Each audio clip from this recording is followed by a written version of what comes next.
c'est le télencéphale, les hémisphères cérébraux, la partie vraiment du cerveau proprement dit. Et cette partie du cerveau proprement dit, il va falloir se souvenir quelque chose de très important que vous voyez sur cette diapositive. Merci. Vous avez une vésicule, c'est la vésicule qui va devenir la vésicule du diencéphale, et vous allez avoir deux autres vésicules qui vont naître littéralement de cette vésicule diencéphalique et qui vont former les ventricules latéraux. Ces deux vésicules, droite et gauche, naissent à la partie antérieure, communiquent avec la cavité du diencéphale par le foramen interventriculaire et vont, comme la flèche l'indique, avoir un mouvement d'enroulement de part et d'autre de la cavité diencéphalique. Ce mouvement d'enroulement va entraîner en même temps toutes les structures nerveuses qui sont à côté d'elle. Et parmi les structures nerveuses à côté des vésicules, eh bien, il y a le cortex cérébral. De telle sorte que le cortex cérébral va s'enrouler de la même façon que les vésicules du télencéphale, c'est-à-dire les ventricules latéraux. Et on arrive à cette vue qui n'est autre que la vue latérale du cerveau. Donc, si je vous résume rapidement ce que je viens de dire, eh bien, en bleu, voici la vésicule du diencéphale. Voici une vésicule télencéphalique. Elle va complètement entourer, comme ceci, le diencéphale. Mais il existe deux vésicules télencéphaliques, une droite et une gauche. Il ne faut pas l'oublier. Ces deux vésicules télencéphaliques vont donner les futurs ventricules latéraux. Et dans le premier cours, je vous avais mis en place ces ventricules latéraux. Donc, on refait la cavité du troisième ventricule. Voici l'orifice interventriculaire. Voici l'aqueduc du cerveau. Je m'arrête là. Voici la corne qu'on appelle la corne frontale du ventricule latéral, la corne occipitale et la corne temporale du ventricule latéral. Donc la forme définitive du ventricule latéral sera d'avoir une partie antérieure qui s'appelle frontale, comme l'os, une partie postérieure qui s'appelle occipitale, comme l'os, et une partie inférieure qui s'appelle temporale, comme l'os. Mais vous voyez bien qu'il y a un mouvement d'enroulement, et ce mouvement d'enroulement se fait autour du diencéphale sur ce dessin. En fait, ce mouvement d'enroulement se fait comme pivot, c'est le noyau lenticulaire. Tout tourne autour du noyau lenticulaire. Il existe au niveau de la corne, à la partie postérieure de la corne frontale, à la partie antérieure de la corne occipitale et à la partie postérieure de la corne temporale, un carrefour ventriculaire. Alors maintenant, vous allez imaginer plusieurs structures. Qu'est-ce qu'on a vu comme structure? La première structure que nous avons vue, c'est les plexus choroïdes. Je vous ai dit qu'il y avait des plexus choroïdes à la partie supérieure du troisième ventricule. Vous êtes d'accord avec moi? Je vous ai dit qu'à la partie antérieure, au niveau de la commissure antérieure, au niveau du foramen interventriculaire, ces plexus choroïdes se réfléchissaient et se continuaient en plexus choroïdes des ventricules latéraux. Eh bien, vous pouvez les dessiner en les faisant parcourir la vue ici, en fait, inférieure de la corne frontale du ventricule latéral, puis en avant de la corne occipitale, on est à ce moment-là au niveau du carrefour, et puis ça sera en dedans de la corne temporale, en dedans et en haut de la corne temporale. Donc première structure qui va s'enrouler et que vous connaissez, ce sont les plexus choroïdes. Les plexus choroïdes, vous allez les retrouver s'enroulant avec les ventricules latéraux. De telle sorte que si vous faites une coupe horizontale passant 2 fois, eh bien vous les trouvez en avant et vous les trouvez en arrière. Alors ce qui nous intéresse aujourd'hui, c'est le télencéphale. Pour décrire le télencéphale, pour décrire le cortex cérébral, pour décrire le cerveau, il va falloir décrire 3 vues. Une vue externe, une vue inférieure et une vue interne. Donc on commence par la vue externe, parce que c'est la plus facile. La vue externe va s'enrouler. Et donc sur une vue externe, qu'est-ce que vous allez retrouver? Vue externe ou vue latérale, ce qui est la même chose.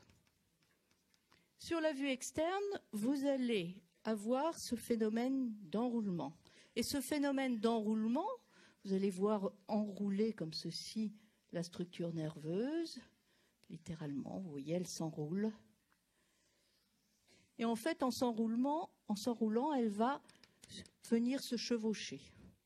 Donc, cet espace qui est ici, eh bien, va former une large fissure. Elle va former la fissure latérale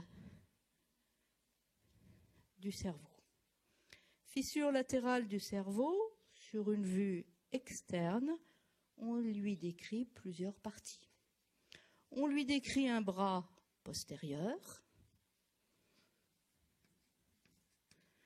on lui décrit un bras antérieur et un bras moyen au milieu, mais on lui décrit un élément horizontal et un élément vertical.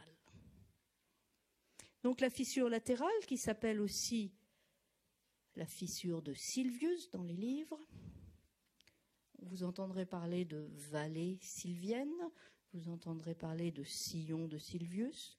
Le nom actuel, c'est fissure latérale.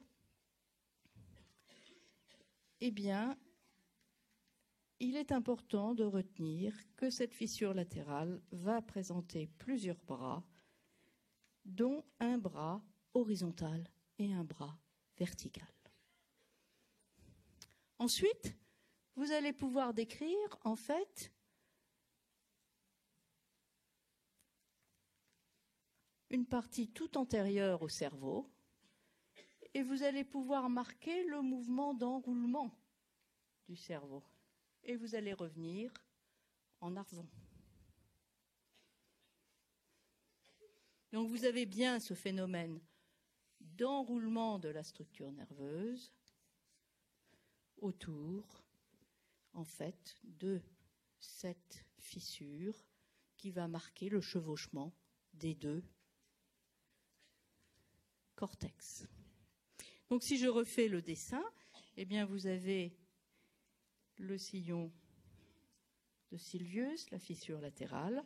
En avant, vous auriez le pôle frontal, le bord supérieur du cerveau, le pôle occipital et le pôle temporal. Celle-là est un peu mieux, donc on va continuer sur celle-là. L'autre sillon important à connaître, c'est le sillon central. Sur une vue latérale, il part du bord supérieur et il va être légèrement oblique en bas et en avant. C'est le sillon central.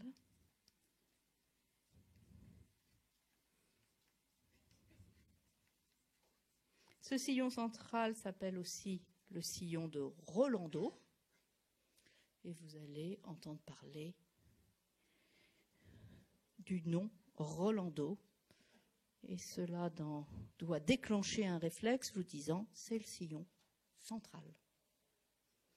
En avant du sillon central et au-dessus de la fissure latérale, vous avez ce qu'on appelle un lobe, et ce sera le lobe frontal. Donc, en avant du sillon central, au-dessus de la fissure latérale, le lobe frontal, et on décrit au lobe frontal un sillon précentral qui est discontinu, et deux sillons littéralement perpendiculaires au sillon précentral, qui sont les sillons frontal supérieur et frontal inférieur.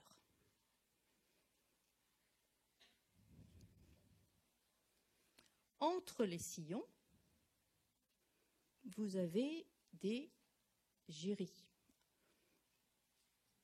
ou un gyrus, ou ce qu'on appelait antérieurement des circonvolutions.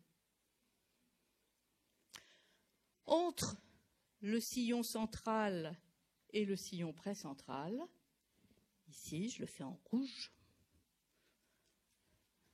une circonvolution, un gyrus, c'est le gyrus précentral, c'est le gyrus moteur, primaire. Une partie des fibres du faisceau cortico-spinal naîtra dans ce gyrus.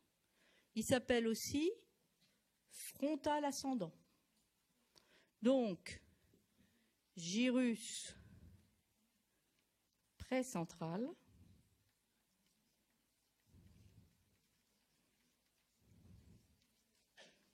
égale gyrus frontal ascendant. On dit que c'est l'aire motrice primaire. Une partie des fibres du faisceau cortico-spinal naîtra dans ce gyrus. En avant du sillon précentral, eh bien vous avez d'autres circonvolutions, un gyrus frontal supérieur, un gyrus frontal moyen, un gyrus frontal inférieur. Au niveau de ce gyrus frontal inférieur, eh bien, vous retrouvez le bras horizontal, le bras vertical de la fissure latérale. Et cette zone, ici, a été décrite par Broca, est connue pour être la lésion donnant un trouble du langage. Et si vous avez été visiter le musée du Puy-Trin qui est dans cette maison, vous pouvez aller voir les deux cerveaux que Broca a décrits et qui vous montrent la lésion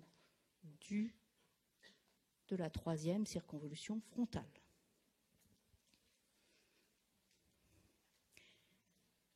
Le lobe frontal, qui est donc toute la partie antérieure du cerveau, qui est en contact avec l'os frontal, d'où son nom, lobe frontal, va se continuer sur la face interne et sur la face inférieure du cerveau. Donc on sera obligé de la revoir en dessinant la face interne et la face inférieure du cerveau. En arrière du sillon central, au-dessus et en arrière de la fissure latérale, le lobe pariétal.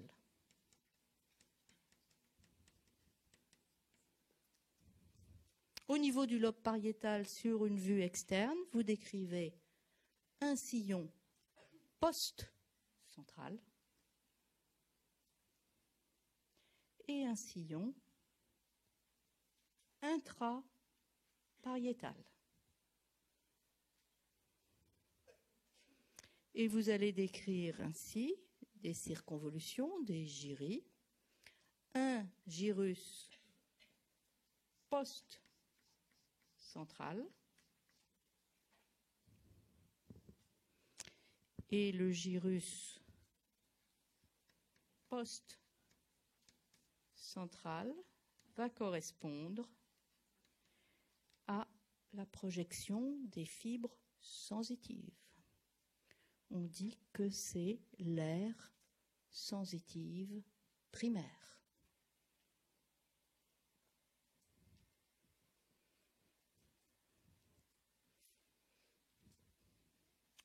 Au-dessus du sillon intrapariétal, du pariétal supérieur, et en dessous du pariétal inférieur.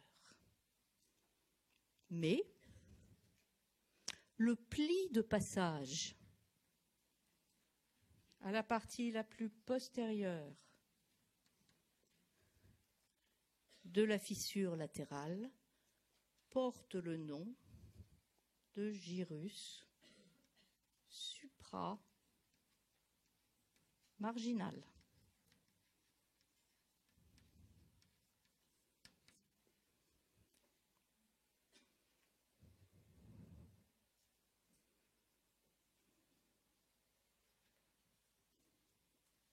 En dessous de la fissure latérale, le lobe temporal.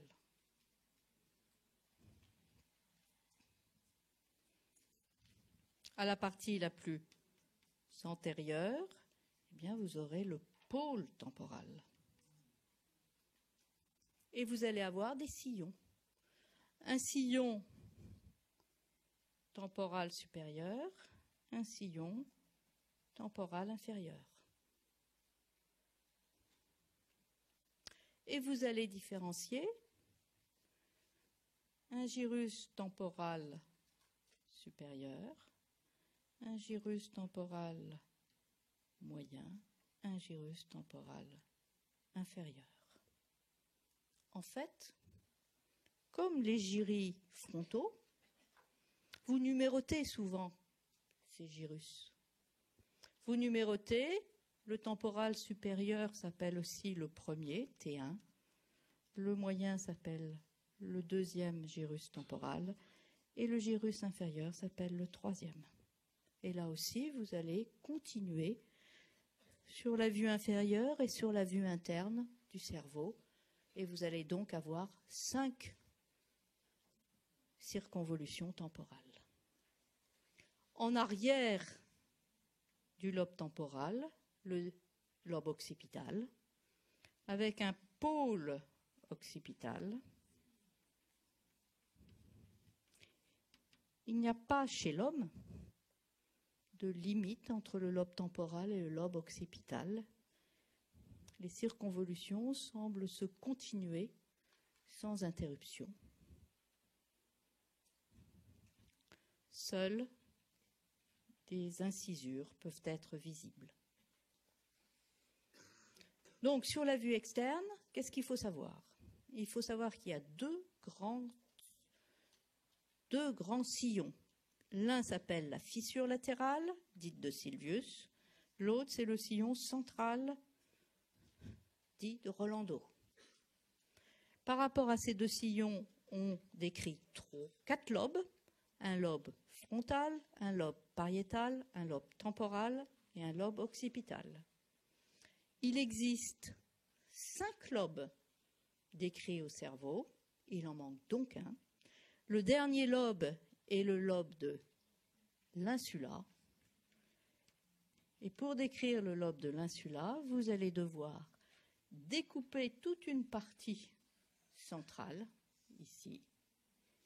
Vous coupez le lobe frontal, vous coupez le lobe pariétal, vous coupez le lobe temporal, et au fond de la fissure latérale, vous aurez le lobe de l'insula.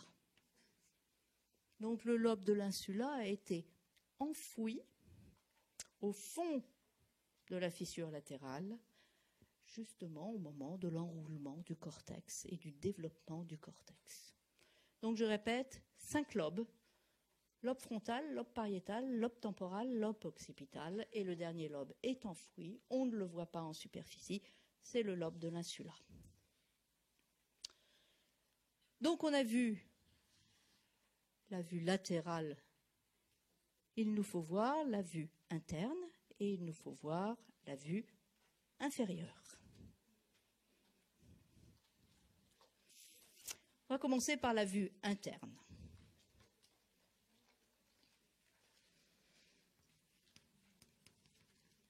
La vue interne ou la vue médiale, ce qui est la même chose.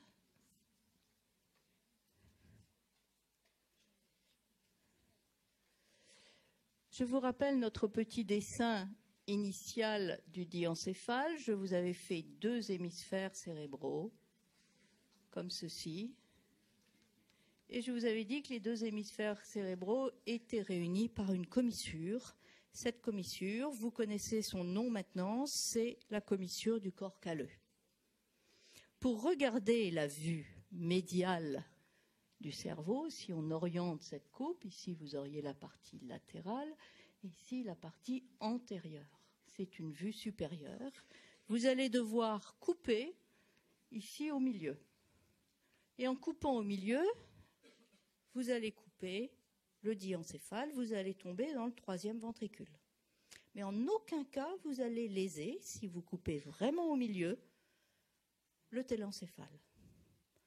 La seule chose que vous couperez de nature télencéphalique, ce sont les structures qui traversent, c'est-à-dire le corps calleux.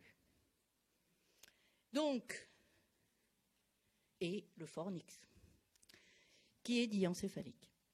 Donc, vous allez retrouver, si vous faites une vue interne du cerveau, la première structure qui sera la coupe du corps calleux. Et puis, en dessous du corps calleux, vous allez retrouver le fornix. Donc, on va dessiner, voici le corps calleux. On a dit qu'il y avait un genou, un corps, un bourrelet au corps calleux. Genou du corps calleux, corps du corps calleux, bourrelet du corps calleux, le bec avec la commissure antérieure est une vieille histoire, elle appartient au diencéphale. La seconde structure que vous allez couper, c'est le fornix. On sait que le fornix et colonne antérieure appartiennent au diencéphale. Voici les colonnes antérieures. Et puis le corps, ça colle au corps calleux. Et puis il va diverger. Et ces piliers postérieurs vont aller rejoindre, et je vous ai dit tout à l'heure, qu'ils allaient rejoindre le crochet. Un crochet au niveau temporal. Donc je vous dessine ce crochet. J'ai bien sûr supprimé le diencéphale. C'est une vue interne du cerveau et j'ai coupé le diencéphale. Donc je pourrais vous marquer ici, en fait, ici la coupe du diencéphale pour me permettre de voir les structures cérébrales. Alors qu'est-ce que l'on va décrire ? Le premier sillon qu'on va décrire sur une vue interne, c'est le sillon qu'on appelle le sillon singulaire. C'est un sillon qui semble partir de la commissure antérieure et qui va être parallèle au corps calleux. Donc, il décrit un trajet parallèle au bord supérieur du corps calleux. À peu près à la moitié du corps calleux, eh bien, il va donner son bras marginal, sa partie marginale qui va rejoindre le bord supérieur du cerveau. Ce sillon s'appelle le sillon singulaire, et il s'appelle le sillon singulaire car le gyrus, qui est situé entre le corps calleux et ce sillon, s'appelle le gyrus singulaire. Donc ici, vous avez le gyrus singulaire. Ensuite, vous allez pouvoir dessiner le bord inférieur, le bord antérieur, le bord supérieur du lobe frontal. Donc vous allez avoir tout le lobe frontal. Donc je vous oriente ici, la partie supérieure est en haut du tableau, la partie antérieure se situe à ma gauche.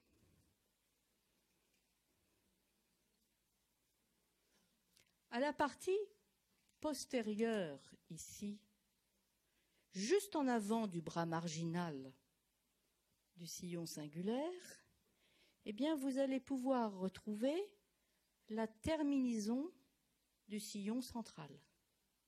Donc vous allez avoir en avant du bras marginal du sillon singulaire, sur la face interne du cerveau, la terminaison du sillon central.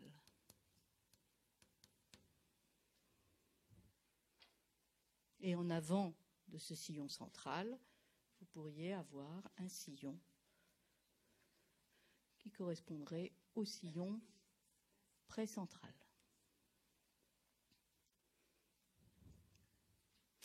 On a vu qu'en avant du sillon central, il y avait un gyrus qui s'appelait le gyrus précentral et que ce gyrus précentral était moteur. Eh bien, en avant du sillon central, dans cette zone, vous avez le début ou la terminaison, comme vous voulez, du gyrus précentral. Donc, vous allez avoir une partie motrice. L'aire motrice primaire se continue sur la face interne du cerveau. Sur la face externe, vous avez en arrière du sillon central un gyrus, le gyrus post-central qui est sensitif, l'aire sensitive primaire, et ce gyrus post-central va se continuer sur la face interne. En arrière, bien sûr, du sillon central.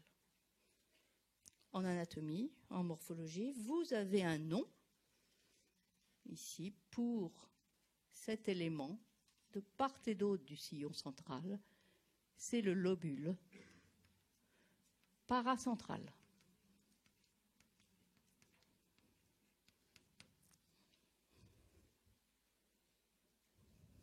Et en avant de ce lobule paracentral, eh bien, vous retrouveriez la frontale supérieure. Donc, vous retrouveriez la frontale supérieure sur la face interne du cerveau. Alors, qu'est-ce qui se passe en arrière? Eh bien, en arrière, vous avez vu qu'on est arrivé au lobe pariétal. Vous allez avoir dans la continuité, sur la même direction du sillon singulaire, un sillon qui s'appelle le sillon sous-pariétal. Ce sillon sous-pariétal va différencier un gyrus pariétal, qui correspond au gyrus pariétal supérieur, et la partie postérieure du gyrus singulaire. Donc au-dessus du gyrus, un gyrus pariétal, en dessous, la continuité du gyrus singulaire. En arrière, donc on pourrait marquer ici le bord supérieur. En arrière, un sillon oblique en bas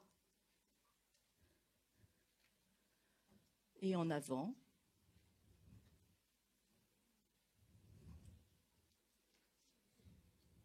Le sillon pariéto-occipital. Il va donc différencier le lobe pariétal du lobe occipital. On continue notre dessin avec le pôle occipital. Naissant du pôle occipital, un autre sillon tout à fait important qui va aller rejoindre le sillon pariéto-occipital. C'est le sillon calcarin.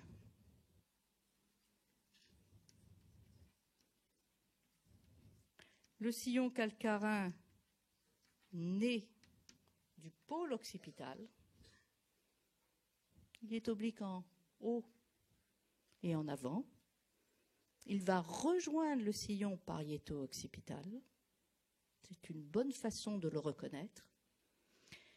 Il est sur la face interne du cerveau, la face médiale du cerveau, et il est le lieu de projection des voies visuelles. On dit que sur les deux berges du sillon calcarin se projettent les voies visuelles.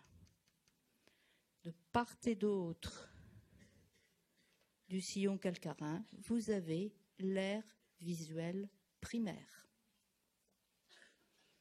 Donc, l'aire visuelle. Vision. Alors, en anatomie, il y a des noms. Entre le pariéto-occipital et le calcarin, on a décrit, par exemple, un cuneus. Je ne suis pas sûre que ça soit important. Ce qui est très important, c'est de connaître l'emplacement du sillon calcarin et de savoir que c'est de part et d'autre des berges du sillon, sur les berges du sillon calcarin, que se projettent les voies visuelles primaires. Alors, il nous reste toute la partie antérieure et inférieure de ce dessin. Elle appartiendra au lobe temporal. Et qu'est-ce que nous allons retrouver au niveau de ce lobe temporal ?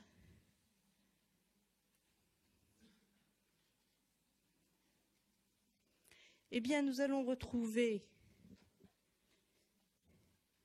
la dernière circonvolution temporale que nous avions décrite, la troisième circonvolution temporale, qui sera séparée par un sillon. Ça, c'est la troisième, qui sera un sillon temporo-occipital latéral.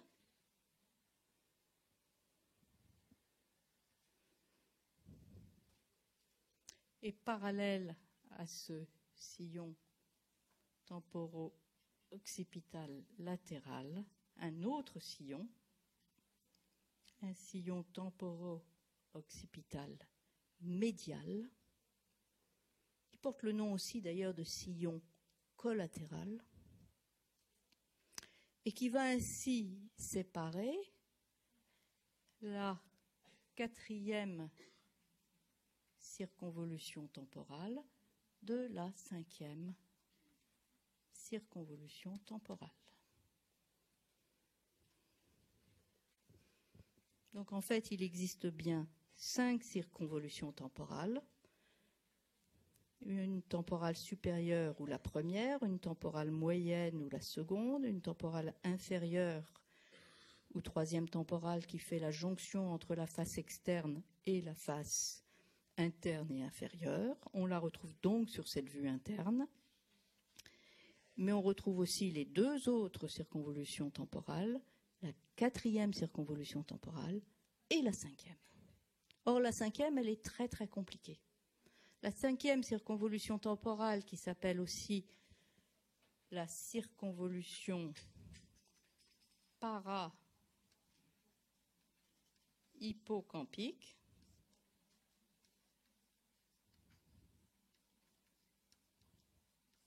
en fait, présente plusieurs parties. Et cette circonvolution para-hippocampique, on en reparlera longuement dans le dernier cours qui s'appelle système limbique. Mais déjà, sachez qu'il existe une partie qu'on appelle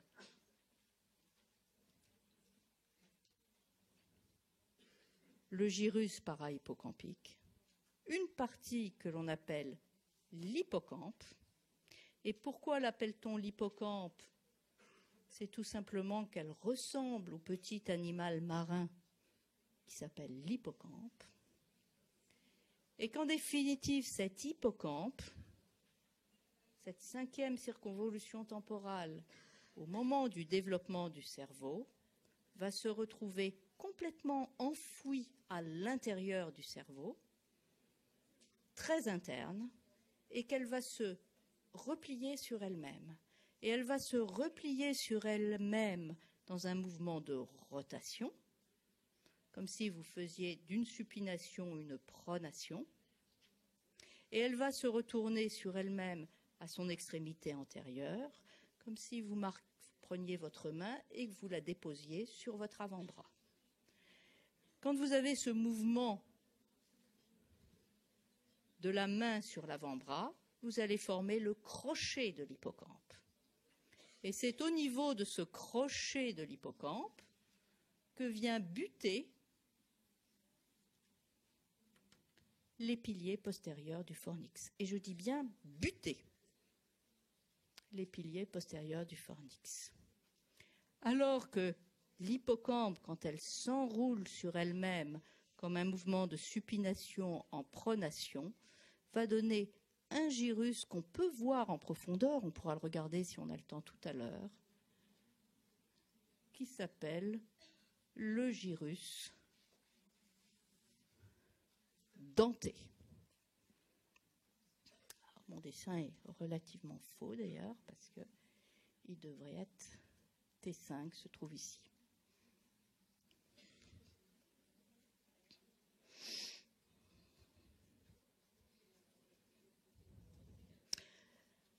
La 5e circonvolution temporale fait partie du système limbique et le système limbique est décrit dans le dernier cours. Donc nous reverrons toutes ces structures en détail dans le dernier cours. Alors maintenant, il reste la vue inférieure. La vue inférieure, eh bien on va la faire ici.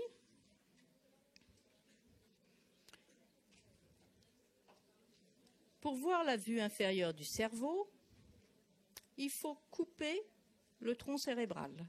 En coupant le tronc cérébral, vous allez donc couper la partie la plus supérieure du tronc cérébral. Et hier, je vous ai dessiné une coupe du mésencéphale. Donc on va refaire la coupe du mésencéphale. Voici l'espace interpédonculaire. Voici les pédoncules cérébraux. Voici un colliculus supérieur ou inférieur, comme vous voulez. Et voici l'autre côté.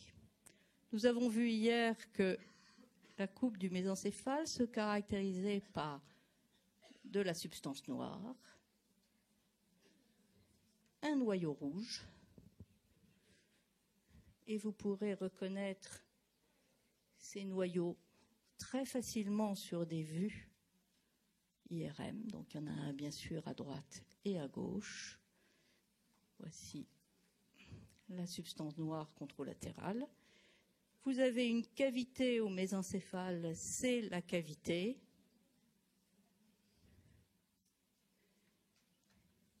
L'aqueduc du cerveau, et vous avez donc bien une coupe des pédoncules cérébraux. À l'intérieur de l'espace interpédonculaire, maintenant vous savez absolument ce qu'il y a. Il y a le chiasma optique en avant, l'arrivée des nerfs optiques, les bandelettes optiques contournent les pédoncules cérébraux, et à l'intérieur donc de cet espace interpédonculaire, l'infundibulum de la tige pituitaire et les deux corps mammillaires avec l'espace perforé postérieur.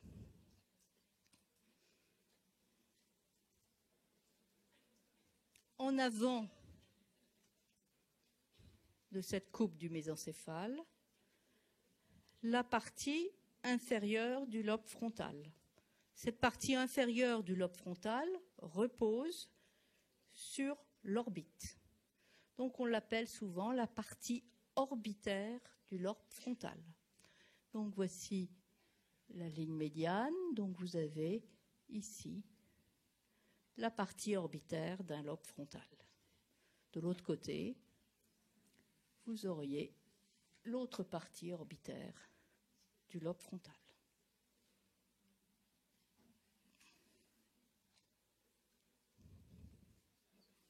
Qu'est-ce qu'on va retrouver au niveau de la partie orbitaire du lobe frontal? Eh bien, tout en dedans, vous allez retrouver un sillon. Ce sillon s'appelle le sillon orbitaire interne, mais dans ce sillon repose le bulbe olfactif et les bandelettes olfactives. Donc le bulbe olfactif repose ici, est en rapport supérieur direct avec le sillon orbitaire interne. Je vous rappelle que le bulbe olfactif, qui va donner les petits filets du nerf olfactif, est une expansion directe du télencéphale. En dehors, eh bien, vous allez retrouver un sillon en H qui va limiter ce qu'on appelle les gyries orbitaires. Et en dehors encore, vous aurez un sillon orbitaire externe.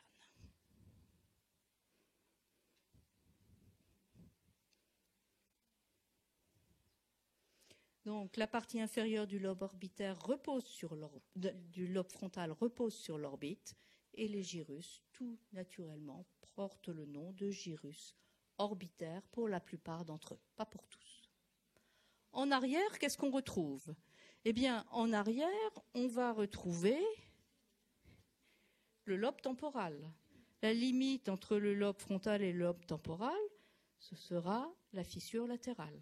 En fait, classiquement, dans les livres, eh bien, vous voyez que la fissure latérale se prolonge sur la vue inférieure et interne.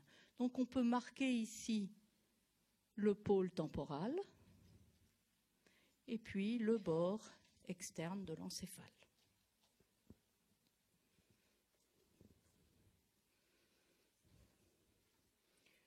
Nous avons le pôle temporal, mais sur la partie la plus interne et médiale, on va retrouver le crochet de l'hippocampe et la 5e circonvolution temporale. Donc, ici, en rapport avec le mésencéphale, vous allez avoir un crochet que j'hypertrophie parce qu'il est tout petit, et puis la 5e circonvolution temporale. On sait que cette 5e circonvolution temporale présente une partie qui est l'hippocampe, avec le crochet de l'hippocampe, et un gyrus qui est para-hippocampal. Et ce gyrus est la limite entre la 5e circonvolution temporale et la 4e, c'est le sillon collatéral ou sillon occipito-temporal. Donc le voici. Donc on est bien ici au niveau de l'hippocampe et ici au niveau de la 5e circonvolution temporale. En dehors, on retrouve bien la 4e circonvolution temporale, limitée par le sillon occipital, temporo-occipital médial. Donc on retrouve bien la 4e circonvolution temporale. Et on va pouvoir mettre la limite externe ici, avec le pôle occipital en arrière.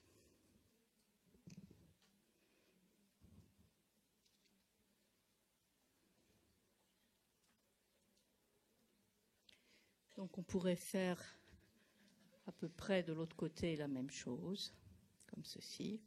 En profondeur, on pourrait voir le bourrelet du corps calleux.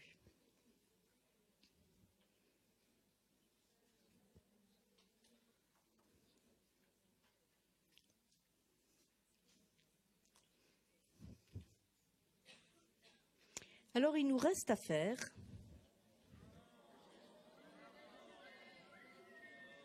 normalement les coupes.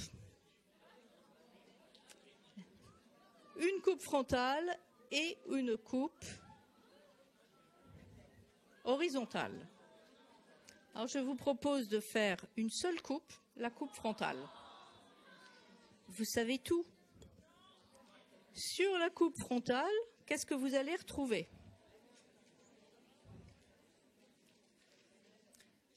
On va la simplifier. Si vous faites une coupe frontale,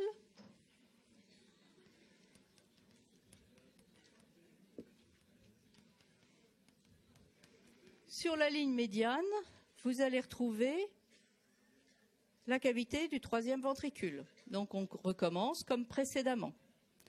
Voici un thalamus. Voici un deuxième thalamus.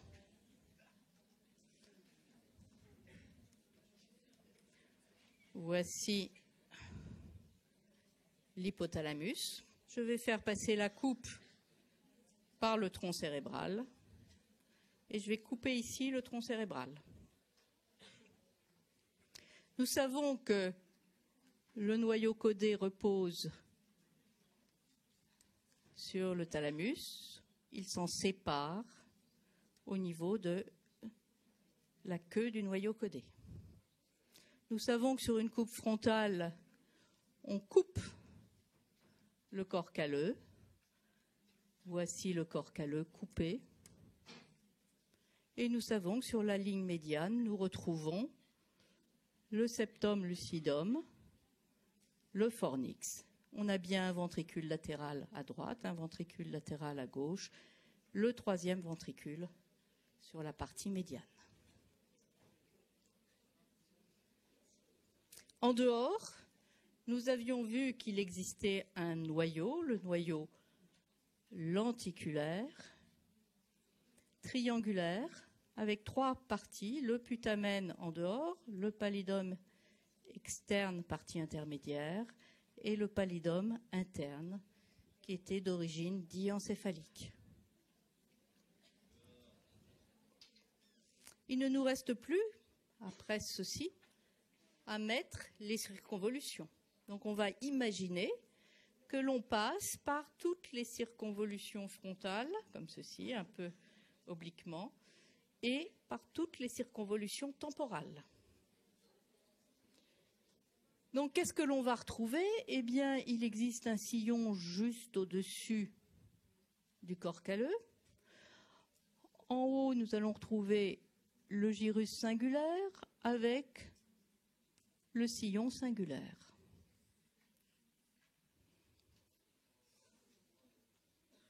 Au-dessus, vous allez retrouver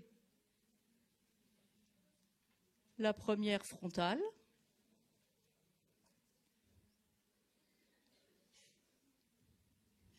puis vous allez retrouver la deuxième frontale,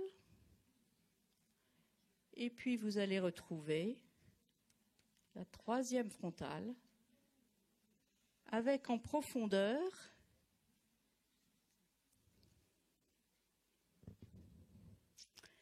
la fissure latérale. La fissure latérale s'enfonce en profondeur, et cette fissure latérale a au fond d'elle-même un lobe, le lobe de l'insula. Si vous repérez la fissure latérale, vous repérerez toujours l'insula.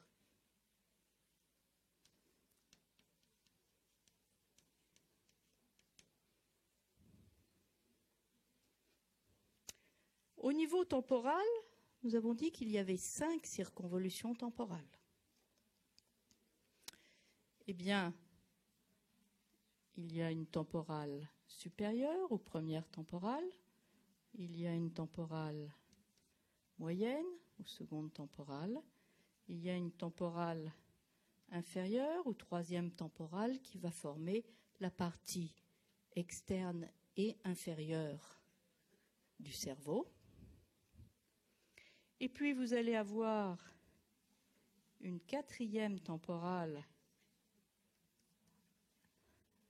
avec le sillon collatéral. Et vous allez avoir la circonvolution de l'hippocampe, qui est toujours très reconnaissable, absolument toujours très reconnaissable par sa forme, qui a la forme d'un hippocampe. Donc ici, je vous ai dessiné l'hippocampe proprement dite, et en dessous, séparé par un sillon qui s'appelle le sillon de l'hippocampe, vous avez le gyrus para-hippocampal.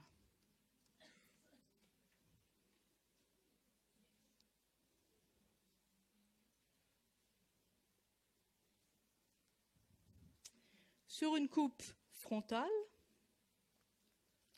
vous allez retrouver la capsule interne,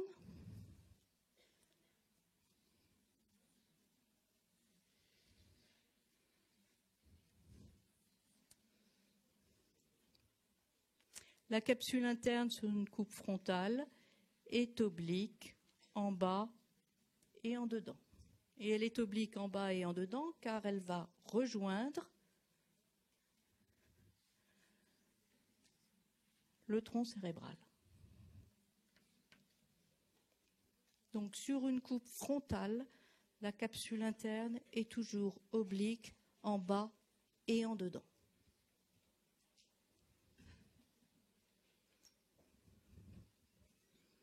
Bien, on va s'arrêter là.